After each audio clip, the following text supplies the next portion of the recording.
And good evening once again, everybody. Welcome to Championship Week Video Notebook. Night 2 of Championship Week is done. I'm your host, Chad Sherwood. Here with me, first of all, John Stalika back again. John, have a good night tonight? Yes, we did, and I guess judging by some of the results, it's a good thing that we didn't assign Albany to Chad either. Yeah, that's my hometown, in fact. So, also, who's left? Joby's team is left. John's team hasn't played yet. We're abandoning this practice. It's just. Yeah, we have to assign teams to Lee and John T before we can completely abandon this. Yeah. No, I'm vetoing the entire process after what you guys did to me this week. So, but the process here, just for those that have been with us. Yeah. The process here was that we assign each other teams to root for that can only make the tournament by a automatic bid. Only you guys gave me NJIT, last year's team of the people who probably lost in the opening day of Championship Week. So I'm vetoing the entire process. I'm done with it. When Mary wins out, that's not fair to Joby. Sorry, Joby. Doesn't matter. I'm vetoing it. Also joining us, David Griggs. David, how are you? I'm doing pretty good. Night 2 of Championship Week. Some good games tonight. I'm a little disappointed, though. No quintuple headers tonight or last night. No quintuple header. We're actually going to be discussing the quintuple header in a little bit here tonight, though, or something even better than a quintuple header. What could possibly be better than a quintuple header? You're going to find out. We're going to discuss it when we get into our preview of tomorrow night's games. Oh, okay. But what I'm going to do is I'm going to start by pulling up the screens. We can get right into the games, and if we can see on my screen here, we see the America East. And now, first of all, don't look at the semifinal matchups because our good friends at CBS Sports, whose brackets we are using, have failed to reseed the semifinals. But yes, let's start with discussing the results. Let's discuss these results tonight. First of all, almost the upset of the championship week so far. UMBC almost knocked off Stony Brook in a complete shocker. Yes, and I realize most people watching this aren't going to appreciate just how big of an upset this would be. Stony Brook, top 100 team. UMBC, are they even in the top 3? I mean, they're really bad. The gap between Stony Brook and UMBC in most power ratings is much bigger than the gap between a 1 seed and a 16 seed most of the time. That's how far apart they are. RPI, any power rating. RPI after tonight's win, Stony Brook is at 66. UMBC is at 336. Yeah, we're talking way bigger. The gap between these two is bigger than a 1 in 16 typically is. Now, I realize they are under the radar. We do under the radar show, and I think sometimes when the general fan, they just don't comprehend that once a team's outside the bubble, that there's a large difference between a team like Stony Brook and a team like UMBC. But yeah, a 270 spot difference. It would have been one of the biggest upsets of the season, maybe the last.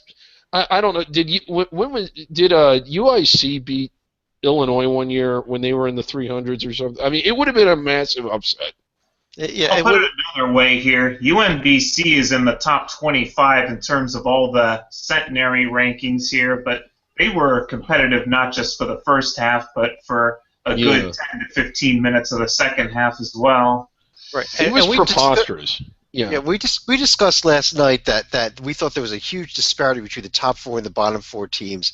Not only did UMBC give Stony Brook a game, Binghamton was right in there with New Hampshire all night. New Hampshire pulled it out. Yeah. Vermont pounded Maine. But then the upset of the night, Hartford goes into Albany, who has won 3 straight America East Conference tournaments, been in the tournament NCAA 3 straight years, was, I think, almost our unanimous pick. At least John and I know both picked Albany to win this conference tournament. And pulls off the upset. Yes. Well, I would like to say that I did not pick Albany, and I was right. But that's nothing new. Nothing new there. Me being right, you all being wrong. How about those Hartford Hawks, John?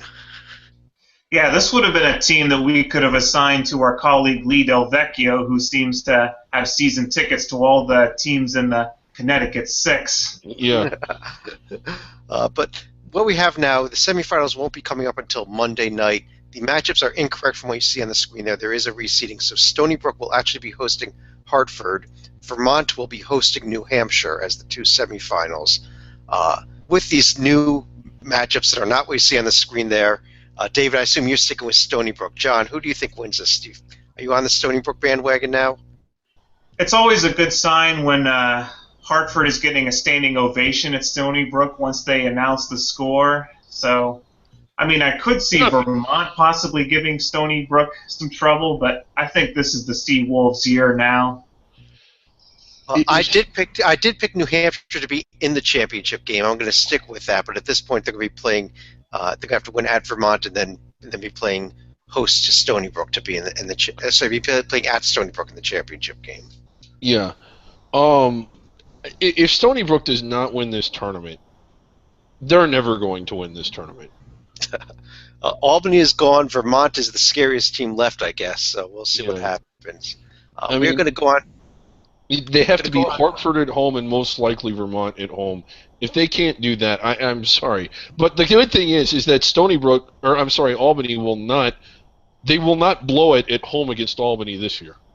It's a shame that Tom Brennan no longer has his radio show in the mornings in Vermont, because this would be must-see theater on the radio each morning for the next week. Yeah, it was hilarious. He would call the coach's hotel every morning whenever they play. It was great. Now, last night when we were previewing the Northeast Conference, which is now up on the screen here, we were talking about how even this conference was heading to the tournament, and we ended up with 4 really good games tonight. Even though some of them ended up being 9 or even 11-point finals there, each one of them was a close competitive game at certain points here. Wagner actually had a big lead early on Robert Morris. Robert Morris came all the way back to tied at 42 before Wagner put him away.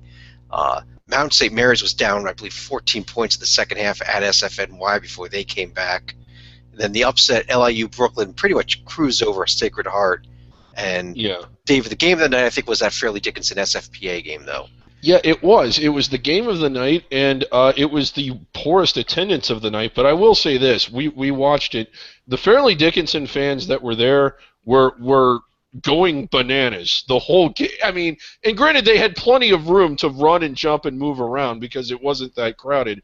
And I think it was also the announcer of the night. This guy was losing his mind. It was fabulous.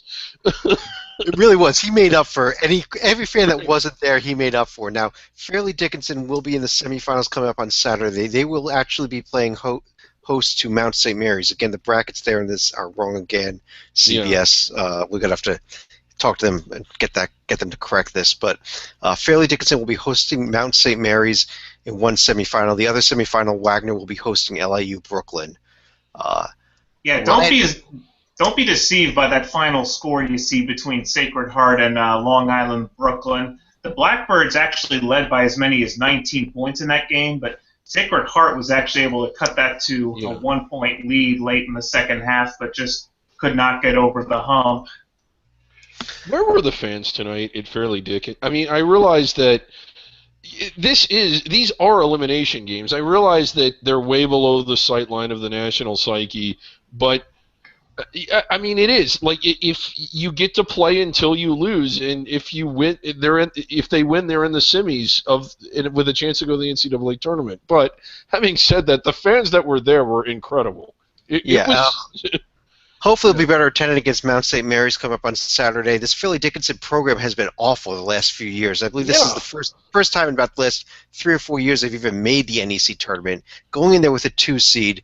And a shot to not only make the NEC championship game, but if LIU upsets Wagner, they could be hosting the NEC championship game.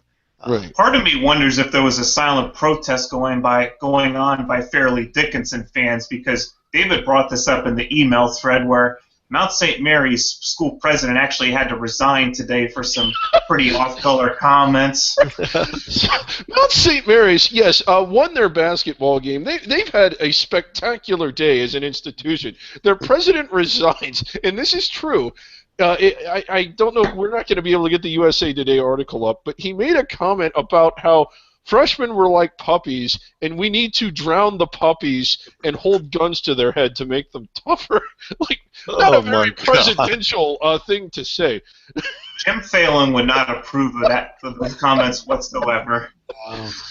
So that happened today, and the team won. What a great day! I wish I was a student at Mount St. Mary's right now. What a day they've had. Well, given what the bracket is now, though, David, do you have a revised pick as to who's going to win this conference tournament? No, I still like Wagner. Okay, John, do you also still like Wagner?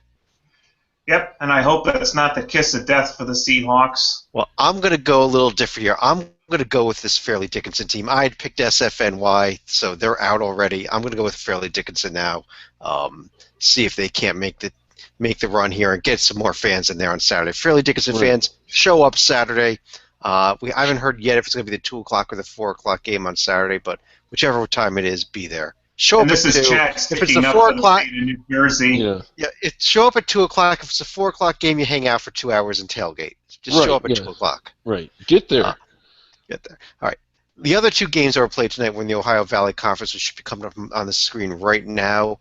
And what an exciting pair of games tonight, John. Weren't they just thrilling?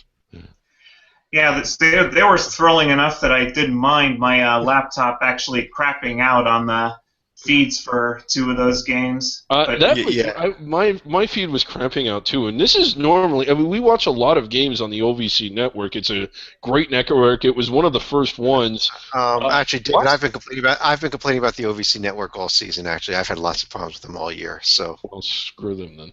Well, luckily, tomorrow's the last day we have to deal with them. By the semifinals will be on ESPNU. So ladder format. Murray Moorhead should be fun. It always is. Yeah, these semifinals are correct. Murray and Moorhead State, that's a great rivalry. That should be a good game. The other game, Austin Peay, actually an upset of Tennessee Tech. A Tennessee Tech team that was in line for the 1 seed, fell apart, losing 3 of their last 5 regular season games, and then just getting crushed tonight by Austin Peay. I expect Tennessee State to roll tomorrow. I expect a good game in the nightcap, though. And this was an Austin Peay team that actually finished a good 4 games behind Tennessee Tech in the standings. Now, almost a funny thing here. The only reason Tennessee Tech played Austin Peay was because in the regular season finale they beat Eastern Kentucky. Had they lost that game, they wouldn't have had to play Austin Peay, so they can blame themselves for that. Yeah, Tennessee Tech falling apart at the end of the season and then really finishing the job off today. Wow. All right. Yeah, those 2 games are tomorrow in the OVC. We're going to go ahead right now and preview the rest of the games that are coming up tomorrow beyond the Ohio Valley. We're going to start with the next bracket up is one we saw last night. We're coming up to the semifinal. First conference to reach the semifinal round. North Florida, Florida Gulf Coast, and Lipscomb Stetson in the Atlantic Sun. That real interesting 6-7 on one side, 1-4 on the other side. The question here is North Florida, Florida Gulf Coast, is that really for the championship? It is if Stetson wins. And this is one reason why they have North Florida and Florida Gulf Coast tipping off a little bit later, just in case Stetson were able to pull off another upset. Yeah, and the situation here, Chad, kind of unique. I know you talked about it yesterday, but for those that may have missed it or watched and forgotten, North Florida Gulf Coast can win this game, lose to Stetson, and then North Florida would go because they have decided that if Stetson wins this conference tournament, they're sending their first-place team, not the team that they beat in the championship game. Is that correct? That is correct. So North Florida, even with the loss tomorrow, if Stetson wins, North Florida will not be eliminated. If it ends up being Lipscomb and Gulf Coast, then it's just a regular championship game. Right. If it ends up being Lipscomb and North Florida, same thing.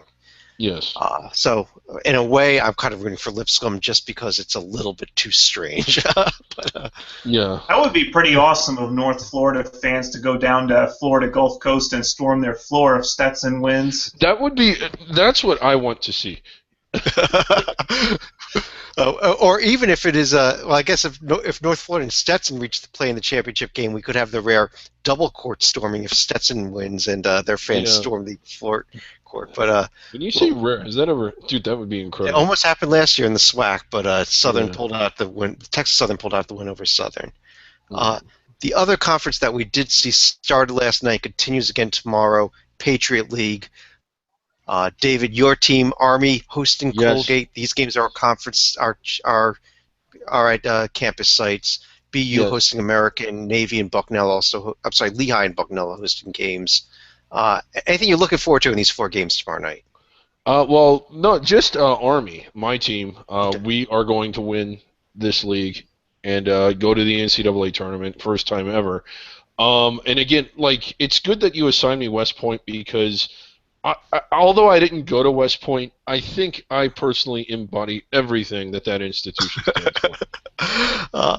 I'll tell you, I think I have a potential upset here, and that's the 2-7 game. I would not be shocked if this Navy team knocks off Lehigh. Navy was pretty good all season. They kind of fell apart late. I think they have the talent to beat Lehigh. They certainly do. And they, when you say they were good all season, they were good out of conference. They were good for the first half of conference play. And they've been awful since, but they looked pretty good last night, albeit against Lafayette, who's terrible. It is a tricky opener for Lehigh, but I still think if they get past the middies, they should have a favorable path to the Patriot League championship. Well, we remember this American team was kind of stormed down the stretch as well, fell off a little bit at the very end of the season, but this was a red-hot team in the middle of the conference season, so I keep an eye on them as well. And we also have to ask another vital question.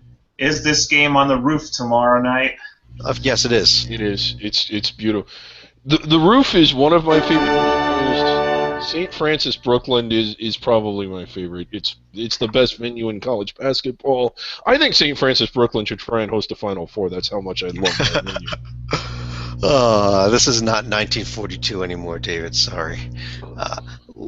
Let's move on to a conference that's kicking off play. We have not discussed this conference yet. Kicking off play tomorrow, beginning at 2 o'clock in the afternoon. First time we have afternoon conference tournament games tomorrow, so leave work by 1:30 to get home to watch this. Right. Big South kicking off the 8-9 game at 2 o'clock between Longwood and Charleston Southern. We also have the 7-10 game between Bradford and Presby, and the nightcap is Gardner-Webb at Campbell, because Campbell is hosting all of these games. Bowie's Bedlam, ladies and gentlemen. Bowie Bedlam, there we go. First of all, the first question is, do you see anything particular that stands out for tomorrow night's games? And the second question is, who do you think wins this entire tournament? David, let me start with you with that question. One of the things that stands out, and again, you see it right there, Campbell playing host to Gardner-Webb. I think Campbell might be the worst team ever to host a conference tournament. Okay, and who do you think does win this conference tournament then? Not Campbell. There's so much parity in this league. I still like High Point. They did end up finishing first overall, but I think it's going to be High Point or Winthrop. But having said that, having followed this league all year, having seen all these teams, you get the sense that like anybody's capable of really beating anybody, minus Campbell, who isn't capable of beating anyone. John, do you agree with him? I'm sticking with the Skip Prosser coaching tree and going with Winthrop in this one. I'm picking the Fighting Kelseys to win this tournament. I'm going to pick a team that I think in the championship game is going to win a Big South game for the last time in its school history. I'm going to go with Coastal Carolina in their final Big South season. Cliff Ellis getting it done again. Mostly because I think High Point and Asheville in the semifinal, those two teams are going to take a lot out of each other. I think it's going to be such an even matchup. Two teams that really fought for the championship all season long here. I think that a team like Coastal could steal it from them the next day. You do realize these games are not going to be played in Conway this year, right? I do, but I'm still going with Coastal, the number 3 seed. Yeah. Now, are these on ESPN3 or are they on the Big South Network? It'll be the Big South Network for tomorrow's games. Everything after tomorrow will be on ESPN3. So tomorrow you're going to want to go to the Big South website. Is it a free stream or do we need to pay for it? It's a free stream. It is a free stream. I'm excited. It is a free stream. Okay. Are you sure about that? I mean, I take it you're right, but I didn't think they were coming in until the 17-18 athletic year. They're not scheduled to play football next year. They're not scheduled to play football. They are going to be there for basketball next year. Oh, okay. All sports other than football, they're doing a transitional year in the football up to one. Okay. Yeah. Okay. Yeah, because football. Okay. Yes. So Coastal will be there next year, and let's in the Sun Belt. Let's move over to the second to last conference for tomorrow, the Missouri Valley Conference, one of the premier conference tournaments actually kicking off. This is a big one here. Obviously, Wichita State, the a team that we've been discussing as a potential at-large candidate, even if they don't win this. Tomorrow we have the 8-9 game, Loyola Chicago versus Bradley, Missouri State versus Drake.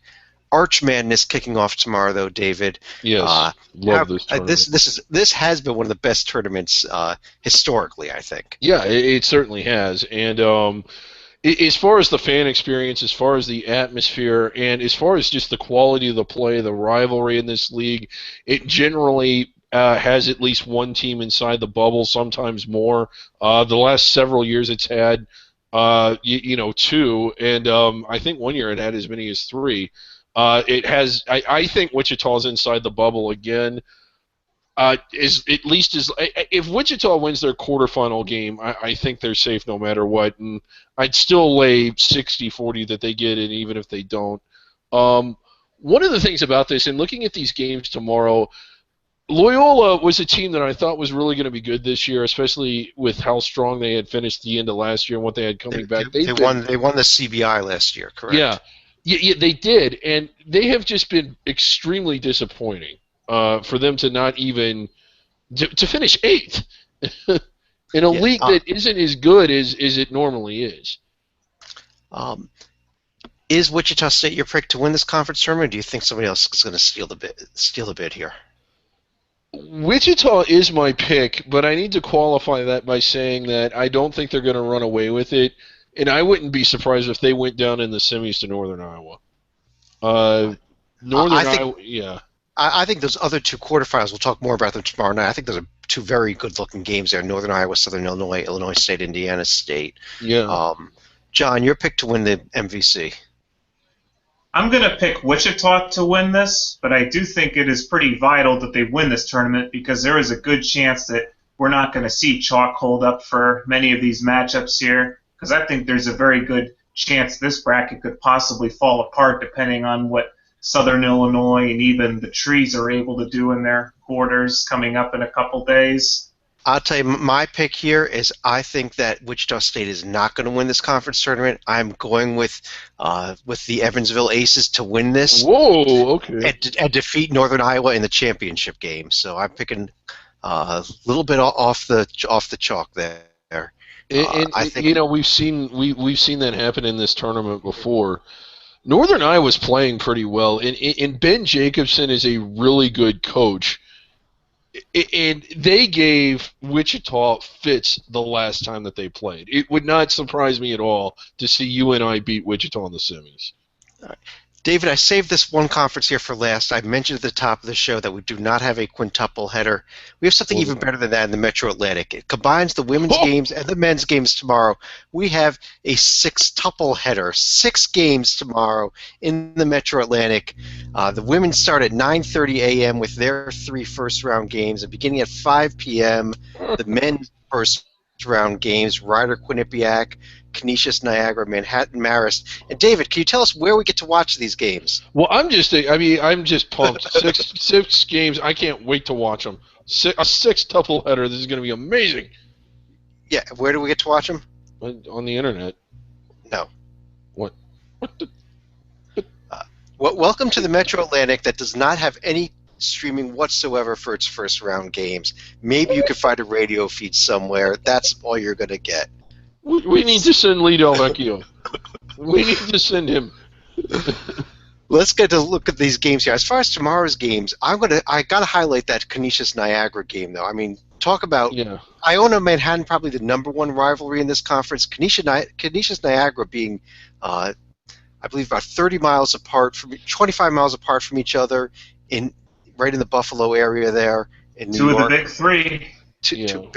Big 4, because I think St. Bonaventure is considered part of that Western New York group there. But yeah, Buffalo is the most recent addition to what was the original Big 3 between Canisius, Niagara, and the Bonnies. Yeah, but Canisius and Niagara. And David, I actually did a little bit of research here. Canisius and Niagara are 30 miles apart, and I don't believe they've ever met in the NCAA tournament. They have not met. Well, that is fascinating trivia right there. Wow, that is something. 30 miles apart, they've never met. Actually, I need to make an apology right here because I'm expecting to be chastised by the folks in Buffalo right now because we need to start calling them New York. Is that right? No, that's what they think we need to do. That is not what we need to do. Let me start with you, John. Do you see any upsets in these 3 games tomorrow night? And then, second of all, who's going to win this entire conference tournament? If they hit free throws as well as they did on Sunday, I could see Niagara pulling off a mild upset, but I certainly don't see Manhattan falling. And an 8-9 game, can it really be an upset if Quinnipiac pulls this off? No, that's a coin flip game anyhow. I agree with you there. Are you going to go with Monmouth now? Is the other question. David, you first. No. David, No. who are you going with? Siena. John? As much as it pains me to say this, I'm going with Kluse to get his revenge in the tournament this year. That's not a bad pick. Iona the last few years has done very well in this tournament, either winning it or coming in second. And last year it was a very close game. For as much as Kluse is, they've actually held up in the tournament. Well, I tell you what, I'm going to actually kind of agree with John here that partially, in that I do believe that Iona will be in the championship game, that they will knock out Siena, or possibly Manhattan even, but probably Siena. But I do think that Iona is going to lose in that championship game to the Fairfield Stags. You're going with Fairfield. You heard it here first. I don't think Monmouth is good enough the way they're playing right now to get past the semifinals. And I think that Kluse would Kluse in the championship game. That's why I'm picking Fairfield. It's solely based on the bracket here. So it has nothing to do with anything you like about Fairfield. I don't like anything about Fairfield. I don't like Monmouth, and I think Kluse will Kluse. That is why I'm going with Fairfield. And if St. Peter's knocks off Fairfield, my pick is going to become St. Peter's. Man. We're assigning St. Peter's to Chad right now. Hey, I didn't go with the Jersey team this time. I went with Fairfield. Okay. I am legitimately disappointed that year after year they do not stream the opening round or show it. I mean, everybody's there, the equipment is there, everything they need to do. They stream every game all season long. Why don't they put these on? It literally makes no sense. You're preaching to the choir here, David. But on that note, stream the Mac. We want to pull up now our survival board. I think, David, you're going to pull that up on your screen, if I'm correct. Yeah, here in a minute. Get it here. This is our survival board. This is the #1 tool for the NCAA. John, do you know why this is such an important tool? Well, as we explained last night, we want to make sure that the NCAA is not selecting any teams that would be ineligible, nor do we want them to select teams that have already been moved off the board here. So we want to make sure they don't select Albany by accident. Right, and we do this for the NCAA. It's an extremely valuable tool that is available to them. They can log on to the internet, just like you may be logged on right now, and look at this board, and then it tells them what to do. And not only does it tell them how many teams are left, it tells them what their status is. You see that, some teams are in bold, some teams are in italics. It lets them know exactly what they're supposed to be doing. I visit this site all the time. I was on it for hours today. The information that I have from being on this page is overwhelming. Now, heading into today, we were down to 317 with an asterisk. The asterisk referring to the Grand Canyon Antelopes, for whom a waiver is still pending. We're starting to run out of time, but we're still working on it. We're waiting for Mark Emmert to call us back still. Yes. So 317 with the star, and we are going to do here in just a couple moments here. We are going to be updating this board here. Give us half a second here. But what we will do is we're going to update this board and show you what the results of tonight's games have done as we move closer and closer to that 300 number. David, did we get under 300 teams today? Let's go ahead. And keep in mind, Chad, one more thing. It's itemized by conference. You see there 14, 8. But let's see how many teams are left. And we're going to hit this, and what happens? We're down to 307. Down to 307. So we did not get under 300 teams. We are starting to toe that 300 line, though. Yeah. 307 teams remain after today's games. We will be dropping under 300 tomorrow, so huge day. Right. And the America East, again, down to 4, ASUN down to 3. Some of these other conferences hasn't started yet. I'd like to congratulate my Army Black Knights for advancing to the final 307. This is the Elite 307 teams. Yeah, the Elite 307. We're going to be making T-shirts. Just a quick note about tomorrow night also. In addition to losing some teams that lose in conference tournaments, we have a couple of teams left that might get eliminated in the regular seasons. In both the Sun Belt and the Southland, there's a couple of teams left that are not going to qualify to the conference tournaments. Some of those could get locked up tomorrow. And also the MEAC is going to be concluding regular season play tomorrow, so we'll have a conference tournament bracket on the site for the MEAC, hopefully by the end of the night tomorrow. Yeah. But on that note, any other thoughts for the evening? David, let me start with you. Well, I'm, again, disappointed in the lack of quintuple headers tonight and tomorrow night. I mean, there is the one that you mentioned. The problem is we can't watch it. John, how about you? I think in tribute to our good friend Ken Pomeroy, David Griggs is going to be sending out a special tweet to someone who's going to be in the final 300 tomorrow, so they'll get a personal apology after they lose in their respective conference tournament. Yeah. I'm going to be tweeting it. I'm going to be tweeting at the Metro Atlantic, and all of you should do the same about streaming. Yeah, it's going to be a great day tomorrow. There's a lot of games that are going to be on that you're going to be able to watch, but there's 3 games that you will not be able to watch. The only way you can watch them is get in the car right now, get to Albany, be there by 5 o'clock tomorrow. Heck, be there by 9:30 tomorrow morning and watch all 6 games. Yes. I want to see somebody do that. Mm-hmm. But on that note, thanks for joining us, everybody, and we'll talk to you again tomorrow night.